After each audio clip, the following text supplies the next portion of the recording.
Sur la première 7h38, et si le cannabis entrait dans nos mœurs sans même que nous nous en apercevions, alors que le cannabis légal, celui qu'on appelle CBD avec moins de 1% de THC, remporte un énorme succès depuis qu'il est en vente dans nos commerces, c'était tout récemment, au mois de février. Plusieurs projets pilotes autour de l'usage récréatif du cannabis sont sur le point d'aboutir dans les cantons de Berne, Bâle et Genève. Et puis à côté de ça, nous avons l'association Legalize It qui a déposé ce printemps le texte d'une initiative pour la légalisation du cannabis auprès de la chancellerie fédérale. Un sondage GFS révélait d'ailleurs la semaine dernière que 2/3 des Suisses seraient favorables à cette légalisation. Notre invité ce matin est un médecin, chef du service d'addictologie des HUG, Daniele Zullino. Bonjour.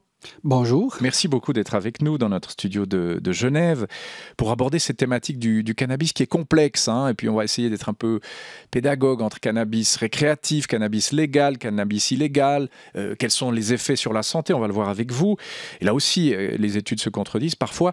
Ce sondage, j'en parlais, on va peut-être commencer là-dessus. 2/3 des Suisses qui seraient favorables à la légalisation du cannabis, s'il restait toutefois interdit aux mineurs, aux moins de 18 ans. Est-ce que ça vous semble plausible? Est-ce que ça vous semble correspondre à la réalité aujourd'hui?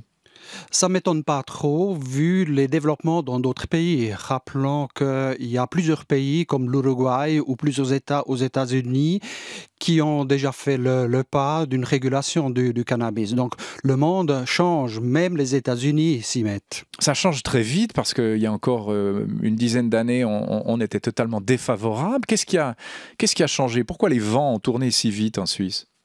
Alors, je pense qu'un des facteurs est la présence massive du cannabis dans nos rues. Rappelons que... C'est un principe de réalité, en fait, c'est ça. C'est un principe de réalité. Les gens fument. Une grande partie des gens ont déjà essayé de fumer au moins une fois dans leur vie. Il y a de l'expérience. On s'aperçoit que peut-être la régulation actuelle ne correspond pas tout à fait à la réalité. Presque 40% des moins de 35 ans ont déjà consommé du cannabis chez les hommes. C'est un peu moins chez les femmes. Vous confirmez ces chiffres? C'est ça, oui. Si on votait demain, si les Suisses votaient demain, ce serait oui, selon vous. Alors, vous n'êtes pas politologue, vous êtes médecin, mais vous pensez que, fort du constat qu'on est en train de faire, les gens accepteraient la légalisation ou la régularisation? Ça, je ne saurais pas dire. Alors... c'est vrai que moi, je préfère le terme de régularisation. L'idée, aussi des projets qui vont être proposés, n'est pas une légalisation dans le sens donnant libre accès, comme au yogourt, à la population, à n'importe qui. L'idée est de mettre des règles qui actuellement n'existent pas, à part l'interdiction. Donc, des règles du type, on définit qui a accès, à quelle heure, à quel moment, à quel endroit. Donc, des régulations comme on en a déjà pour l'alcool ou pour le tabac. Oui, on ne trouverait pas son petit cannabis à la Coppola Migros, pour parler clairement. Exactement. Est-ce qu'il y aurait, selon vous, une augmentation de la consommation du cannabis si on régularisait en Suisse? Alors, les projets de recherche qui vont être proposés ont comme question celle-là aussi. En même temps, on a des petites expériences, Uruguay et des États-Unis, surtout le Colorado, qui nous montrent qu'il peut y avoir une légère augmentation durant les premiers mois. C'est toujours la découverte de ce produit et une stabilisation, voire une réduction par la suite. Ce qui est assez intéressant au Colorado, on n'a pas seulement observé cette stabilisation et réduction du cannabis, on a surtout observé une forte réduction de la consommation d'alcool et des excès d'alcool, voire des accidents liés à l'alcool. Donc plus on fume de chanvre, moins on consomme d'alcool? C'est un peu simplifié, mais les chiffres indiquent ça, oui. Et ça, il y aurait cette tendance-là en Suisse aussi, on pourrait le postuler, quoi. On ne peut pas le savoir. C'est vrai que la Suisse n'est pas le Colorado. C'est plutôt un pays vitivinicole, j'ai envie de vous dire, la Suisse. On a plutôt la culture du bon verre, etc. On lève le coude plus qu'on ne s'allume un pétard, même si ça a tendance à augmenter. C'est quand même un pays foncièrement vitivinicole, la Suisse, non? Oh, je peux être d'accord en partie, mais il faut quand même aussi considérer que la Suisse, un peu comme comme les États anglo-saxons, a pris un virage vers d'autres boissons, surtout la bière. Donc la bière a progressé les dernières décennies. Euh, je ne pense pas que cette tradition-là va avoir une telle influence. Bon, question difficile et je le disais en introduction, on a vu plusieurs études se contredire. Quels sont les effets du cannabis sur la santé, sur le corps humain? Là, je parle du cannabis avec un fort taux de THC. Qu'en dites-vous, vous, le médecin? Alors, il faut tout de suite dire que ce n'est pas une substance anodine. C'est une drogue douce ou c'est pas une drogue douce? Je ne fais pas cette distinction. C'est une drogue qui induit des addictions. Ça, c'est assez clair. Il ne faut plus en douter. Des addictions sont possibles. On en traite chez nous. Maintenant, la question est, est-ce que ça a des répercussions comme par exemple le tabac? Là, les choses sont moins claires.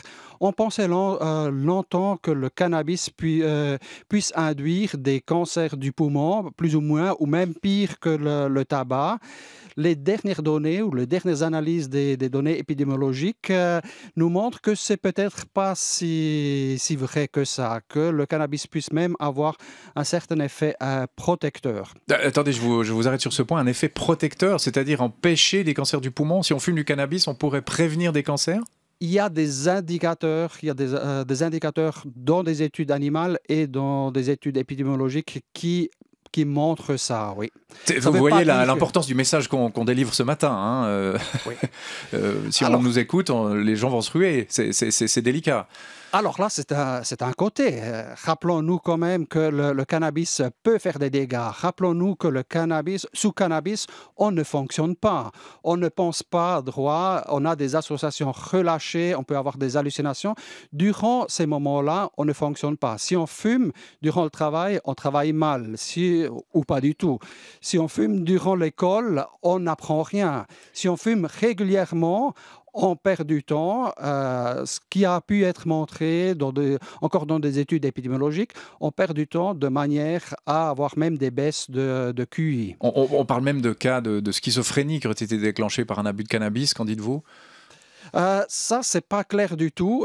Il y a des données qui montrent que le tabac pourrait faire la même chose et personne parle de l'induction de schizophrénie par le tabac. Ce qui est assez clair que sous cannabis, on est plus psychotique que sans cannabis. C'est un peu l'effet recherché aussi. Donc, le relâchement des associations, des façons de penser à côté de la plaque. Sous cannabis, quelqu'un qui a une schizophrénie aura plus de symptômes qu'on appelle positifs, donc plus d'hallucinations, d'idées de délire, mais moins de symptômes négatifs, donc moins d'émoussements affectifs, de retrait social, etc.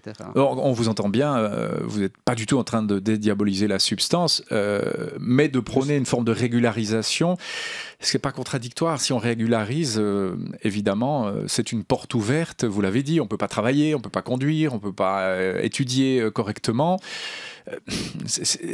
La ligne est très très fine, là, hein. Vous le concevez comme scientifique, j'imagine. Alors, la ligne est fine entre la consommation qu'on appelle récréative et la consommation problématique. C'est le cas aussi pour l'alcool. C'est pas le cas pour le tabac. Toute consommation de tabac est nuisible pour la santé. La régularisation, régulation, l'idée derrière est d'avoir une emprise sur les problèmes. Actuellement, il y a une forme de régularisation, c'est la prohibition absolue. Mais ça ne marche pas, selon vous? Voilà, elle serait bonne si elle marchait, mais elle ne marche pas. Du moment qu'une grande partie de la population consomme, ça veut dire qu'elle ne marche pas. Qui émet les règles actuellement? Ce sont les vendeurs et les consommateurs de cannabis. L'État, nous les médecins, on n'a actuellement pas le droit de définir une bonne consommation. Non, mais vous pouvez effectivement parler de ce que ça peut occasionner, ce que vous nous faites ce matin à l'antenne. Alors, il est temps pour un cannabis légal. C'est un avis, alors là, c'est cannabis légal, hein, vraiment, c'est dit comme ça. C'est un avis à lire dans la presse élémanique, Sandra Timorley. Un élan de pensée progressiste en Suisse, des expériences positives à l'étranger. Pour la NZZ, les préconditions sont bonnes pour entamer une nouvelle tentative de dépénalisation. Et ce ne sont pas que les adultes adhèrent adeptes de la fumette qui en profiteraient, mais aussi la police et la protection de la jeunesse. Parce que oui, avec les amendes d'ordre, les politiques ont bien essayé de créer un climat plus doux pour les consommateurs. On a pu le voir comme un progrès, mais au final, le système se révèle pour le moins poussif et laborieux. D'accord avec ça, aujourd'hui, c'est poussif et laborieux, on n'arrive pas à trier le bon grain de livret. D'ailleurs, on n'arrive pas vraiment à savoir si c'est du cannabis légal avec moins de 1% de THC, si c'est du cannabis illégal. Ça permettrait de résoudre tous ces problèmes? Je pense que ça permettrait de s'attaquer au moins aux problèmes. On ne va jamais résoudre tous les problèmes liés aux substances addictives. On le voit avec l'alcool, qui est très bien réglementé. Il reste un certain nombre de personnes qui vont avoir des problèmes avec. Mais ça baisse aussi le seuil d'accès aux soins. Il est clair qu'avec une substance illégale, l'accès aux soins est toujours difficile. Et il serait beaucoup plus facile avec une substance. Et oui, mais sur les termes, entendons-nous peut-être sur les termes, parce qu'entre dépénalisation, légalisation, régularisation, quelle est la différence au fond? Éclairez-nous, vous n'êtes pas juriste, mais médecin, mais Non, Daniel Ezzolino, mais quelle est la différence? Alors, dépénalisation, on parle normalement de dépénalisation si la substance reste illégale, comme c'est par exemple le cas au Portugal, mais les consommateurs Ne sont plus pénalisés, c'est ne ça, sont plus pénalisés. Oui. Régularisation veut dire qu'on émet des règles de production, de vente, d'occasion de consommation. Rappelons aussi qu'actuellement, personne définit la bonne qualité du produit qui est consommé. Par contre, on le fait avec l'alcool. Il n'y a pas d'alcool frélaté en Suisse. On ne sait pas toujours ce qu'il y a dans le cannabis, on ne sait pas toujours ce qu'il y a dans les autres drogues. Il y a beaucoup de cannabis frelaté en Suisse, on peut l'imaginer. On a parfois dit qu'il était coupé avec certaines substances chimiques, de la poudre de verre, etc. Ce sont des choses qu'on constate? Alors, la poudre de verre, on n'en a plus entendu dernièrement, mais il est clair qu'il y a des herbicides dedans, il y a énormément d'herbicides dedans.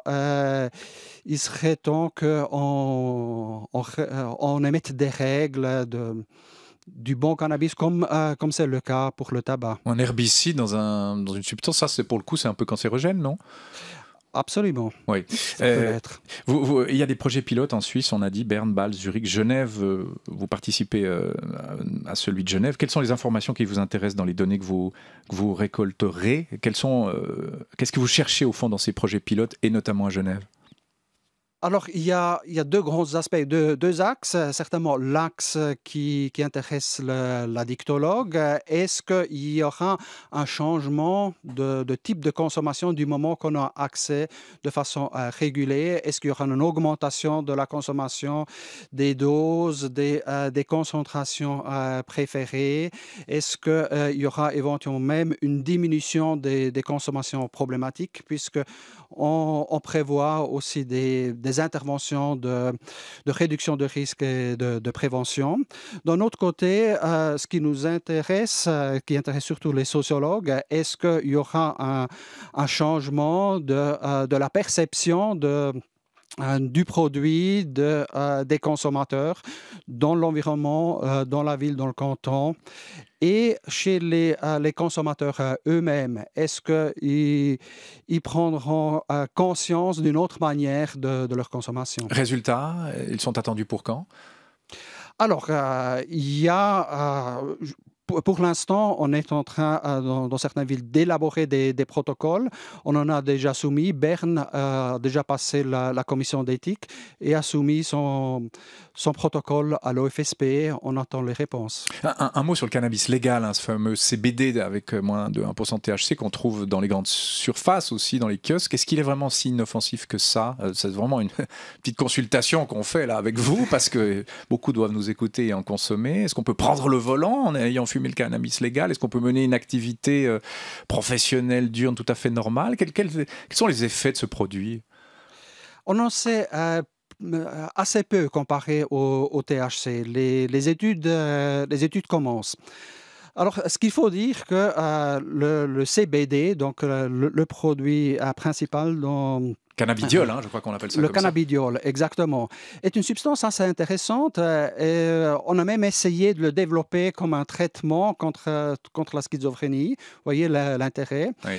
Ça peut être un calmant. Vu que ça peut être un calmant chez certaines personnes, ça peut induire de la fatigue. Moi, je déconseillerais fortement de prendre le volant après en avoir consommé. Ben voilà, un propos très clair. Dans le Colorado qu'on évoquait tout à l'heure, on a beaucoup mis en avant la manne financière que représentait le cannabis, et nous y étions d'ailleurs pour des reportages l'année passée dans le cadre de la campagne américaine. Argument qui revient bien sûr aussi en Suisse, l'argument de l'argent qu'on pourrait se faire avec ça. Il y a une proposition politique en date, celle des jeunes verts libéraux qui veulent dépénaliser le cannabis pour pouvoir le taxer et sauver l'AVS comme citoyen, plus que comme médecin. Qu'en pensez-vous ? Je suis invité comme médecin, donc comme employé des UG et de l'université. Je n'ai pas d'opinion politique. Oui, enfin vous avez une opinion que vous n'avez pas le droit de dire ce matin, c'est ça ? Alors, il y a des modèles... qu'on lit aussi dans nos journaux scientifiques qui indiquent que du moment qu'on peut taxer un produit, on peut avoir aussi un effet sur sa consommation. Effet négatif, évidemment, ça va diminuer. Voilà. On peut bien sûr aussi avoir des effets sur les conséquences négatives, ou bien les diminuer, ou bien les contrebalancer avec des investissements dans les institutions de traitement et de prévention.